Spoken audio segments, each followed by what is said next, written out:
Well, good morning, everybody. Welcome to my office here on campus at UNC Charlotte. I thought I'd give you a quick update on Hurricane Helene, which is now a Category 2 hurricane, still strengthening. The pressure keeps dropping, dropped overnight. You can see it here on the visible satellite now that the sun has come up.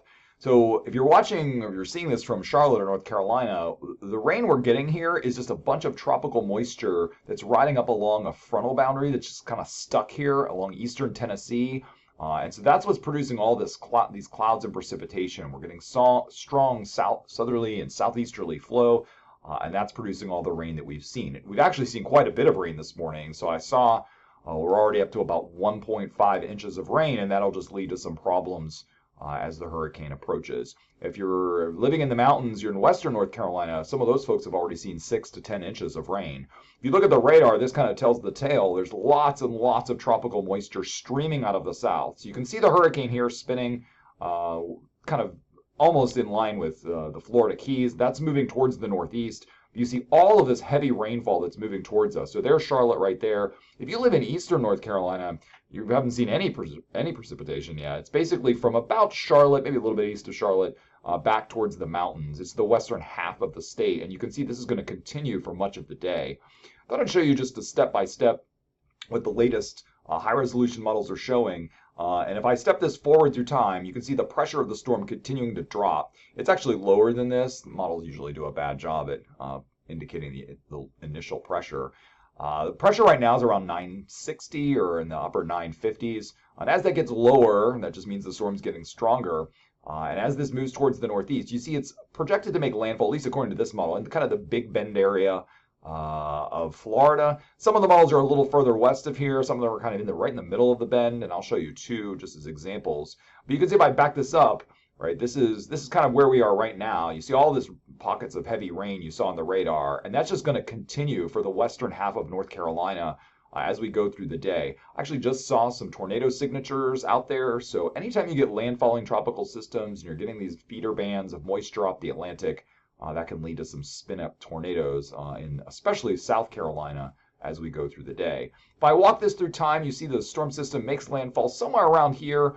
This is around like 9 or 10 p.m. this evening. So the storm will be making landfall in about 12 hours from now. And then it moves rapidly northward. So each step is an hour. So it's moving very quickly to the north. So we might see a little bit of a break in the rain here across North Carolina as the storm makes landfall, but then quickly the rain will ramp up very, very fast, very heavily after midnight. So somewhere around 4 or 5 in the morning, the rain will start to really increase. And notice how these pressure lines are really close together. When you get a big gradient of pressure like this, that creates very strong winds. And the worst place to be is on the right side of the storm. The storm is moving that direction. The winds are blowing that direction. So you get a lot more wind on the right side of the storm, and I'll show you those there in a second. But you see the very heavy rain bands moving through basically all of western North Carolina as we move through the overnight. If you switch this to the above ground wind gusts here, you can see the core of the hurricane there moving northward into southern Georgia. You see some of these wind gusts. Now this is about 30 feet off the ground. Some of these are 80, 70, 80 miles an hour. But you can see as we move into, this is around 8 in the morning, winds of 40, 50, 60 mile per hour gusts at about 30 feet off the ground. So it's going to be very windy late tonight and especially early tomorrow morning is when we're going to see some of the worst of it. If I switch this to the European model, this is just a different vantage point. You can see the hurricane moving again towards the northeast, very similar track, right in the Big Bend area. As a Category 3, maybe even a Category 4 if it continues to strengthen. It's looking more likely a Category 3. You see, again, very heavy rainfall throughout the day. It moves into central Georgia, moves up into North Georgia here. And again, we're on the right-hand side, and that's where the biggest winds and heaviest rain are going to occur. So again, if I walk this through, you see these are the wind gusts. Again, these are about 30 feet off the ground. You see across Florida, we're talking about 90 to 100 mile per hour gusts as it comes on shore. As it moves into our area, the upstate of South Carolina, western North Carolina, from basically Charlotte points west, 50 to 70 mile per hour gusts at that level is what it's looking like. So now obviously at the surface, it'll be lower than that. So if I go down to the surface here, you see these winds right at the surface. These are going to be, 20, 30 knots sustained. So it's like 30, 35 miles an hour. And then the gusts are going to be 40 to 50 miles an hour. That coupled with very heavy precipitation,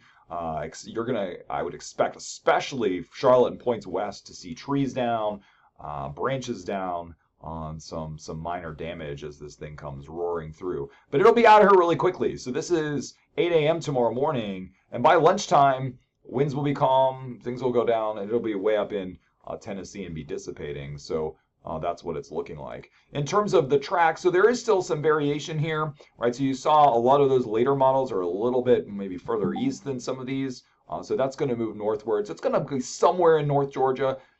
But it doesn't really matter. We're on the right side, so we're going to get much more of the wind and rain effects. And the mountainous regions are what's really going to get hit hard. They're going to get hit with really copious amounts of rain. So from the National Weather Service, if you look at this graphic, this shows you where the flood chances are the highest. So if you live over near Asheville, from Morganton to Asheville, down into the upstate of South Carolina, you're going to see huge amounts of rainfall here. Some of the estimates are 10 to 20 more inches of rain with landslides, mudslides, very destructive, catastrophic levels of flooding there. From Charlotte towards Greenville, Spartanburg, there's a slight to moderate risk of some flooding. It doesn't help that we've already received about 1.5 inches of rain, and we're going to see several inches. I could see Charlotte ending up with 4 to 6 inches of rain from this, given that we've already seen 1.5 inches of rain. But I don't think the rain will be the story around Charlotte. I mean, it's going to cause some problems, but I do think the wind will be the bigger story. So that's what it's looking like around our area. So stay safe. I'll try to make an update later on today when the storm is about to make landfall this evening. But yeah, it's going to be a storm for the record books for some of these locations in western North Carolina. So be safe, and I will see you all later.